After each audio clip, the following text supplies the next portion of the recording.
por que as pessoas são insatisfeitas no trabalho? Tem vários motivos, né? Tem os motivos externos, né? Eu e o Pedrão, a gente pegou, vamos citar aqui um bom motivo externo, uma mudança econômica, um movimento de mercado, né? Ali o colapso pós-pandemia das Big Techs, né? Todas as demissões em massa que estão acontecendo ainda. A gente veio da Meta, Facebook, teve uma recentemente, 5% dos funcionários. Então tem ali umas questões externas que levam a isso. Você começa a cavucar um pouco mais, aparece um segundo grande sinal, além dessas forças externas. E esse segundo grande sinal, né? Vixe, vai puxar um pelo, agora vai vir o urso, hein? Vou ter que me lembrar da pergunta depois. É isso que a gente gosta, os esqueletos dentro do armário. Você tem a questão da liderança. Né? Na verdade, aqui da falta de treinamento, falta de um pensamento sistêmico com relação à liderança de pessoas. Então, você pega, por exemplo, né, dados de treinamento, de consciência sobre, né, o líder-mentor, eles são todos muito baixos. E no livro, né, eu fiz ali algumas pesquisinhas e algumas consultas sobre satisfação e insatisfação, né, e eu cheguei no mesmo número de todas as que eu tinha encontrado antes de fazer o livro. 60% das pessoas que responderam era um universo de 1.500 profissionais, 1.400 ou 1.500 profissionais, 60% respondeu que eles estavam insatisfeitos com seus trabalhos. Ainda achei baixo, ainda. Achei que ia ser mais alto. E quando eu perguntei para esse universo de 60%, por quê? Por que você é insatisfeito? Me responde em uma palavra, em uma frase. Viu? Aquele monte de material. E quando comecei ali a compilar aquilo tudo, né, olha que interessante, da perspectiva da pessoa, do profissional insatisfeito, quando ela olha para fora, para o universo, ela aponta o dedo para um lugar. Quem vai adivinhar onde é? Já dei spoiler, né, gente? O líder. O líder, o chefe, o gerente, o nome que a gente for utilizar. Então, na cabeça das pessoas insatisfeitas, dos profissionais insatisfeitos, o chefe é o grande causador dessa insatisfação. E aí, no livro e no que eu falo, eu trago uma reviravolta. Eu falo que, apesar de todas essas forças externas, econômicas, apesar dessa percepção do líder, para a maioria das pessoas que são insatisfeitas, eu falo que quando a gente tem que procurar, ou quando a gente consegue ali botar um pin na principal causa, a gente precisa olhar para um espelho.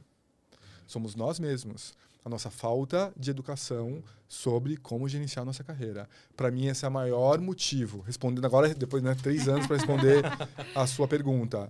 A maior causa é a falta de educação das pessoas sobre como gerenciar as suas carreiras. Assim, isso é um fato. E assim, eu vou puxar já aqui, só para a gente... Eu gosto muito de ilustrar. Só para a gente ilustrar. Então, por que as pessoas não têm essa educação? Primeiro, né, nós temos aqui mais ou menos não ia falar a mesma idade, mas eu sou um pouquinho mais velho, vocês estão chegando perto de mim ali, 40 mais, né? Todos são 40 mais? Menos quase. Nossa menina. Nós somos Forbes 50 under 50. Você pode sair da sala um pouco, André, por favor? Para ficar atrás da cortina. Pode sair da sala? Cara, a gente não foi educado para gerenciar a nossa carreira. Né? Eu passei ali 20 anos estudando, né? Faculdade, pós-graduação. Eu não tive nenhum momento ali que alguém parou e falou assim, vem cá, você vai ter um chefe. Você vai ter um negócio chamado política corporativa, você vai ter que escolher o que você vai fazer, o mundo vai mudar. Né? Tem um monte de coisa aqui que você precisa se colocar no centro, você precisa se preparar, se reciclar. As pessoas, elas não têm, hoje ainda, a capacidade de se educar em questões básicas com relação ao gerenciamento da sua carreira. Então, deixa eu trazer um primeiro exemplo aqui que eu cubro no livro também, que eu acho que pode ser bem didático. Eu trabalhei com um mentorado, ele me procurou com a seguinte questão. Luciano, eu estou há 2, 3 anos na empresa, eu sou júnior, e eu quero muito ser promovido para pleno, porque se eu for promovido para pleno, eu vou poder trabalhar com um determinado produto. E eu não posso fazer isso hoje, e não estou conseguindo construir, e achei que esse ano passado não foi, me ajuda.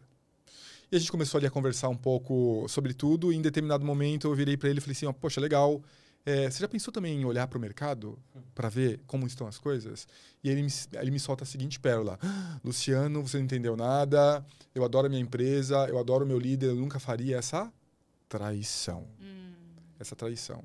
E aí a gente teve uma conversa. Falei, não, olha, poxa, é muito legal a gente crescer internamente numa empresa. Esse é sempre o meu primeiro conselho. Vamos olhar ali dentro, já conhece a cultura, não precisa se adaptar novamente, mas é parte da nossa jornada de carreira trocar de emprego, olhar para o mercado, entender a temperatura da água. Né? A gente tem dados que mostram que pessoas que trocam mais de emprego a cada 2, 3 anos ganham 20% a 40% mais. Já isso tá lá. Então a gente sabe que isso é benéfico para a nossa carreira. E ele ficou um pouco contrariado, não, tá bom, vou pensar, mas meu foco é aqui, aqui, aqui. E a gente acabou as nossas sessões, acho que eram 2 ou 3 sessões de mentoria. Dá umas 2, 3 semanas, recebo uma mensagem no LinkedIn, que é uma mensagem muito comum de eu receber. Luciano, você não vai acreditar. Dele. Fui demitido. Não? Pensei sobre o que você falou. Essa eu escuto bastante também. Pensei no que você falou. Comecei a dar uma olhada no mercado. achei duas vagas, apliquei para as 2 vagas, passei nas 2 vagas, escolhi uma com um salário muito melhor, pleno, e para trabalhar com o produto que eu sempre quis trabalhar. Muito obrigado por abrir meus olhos.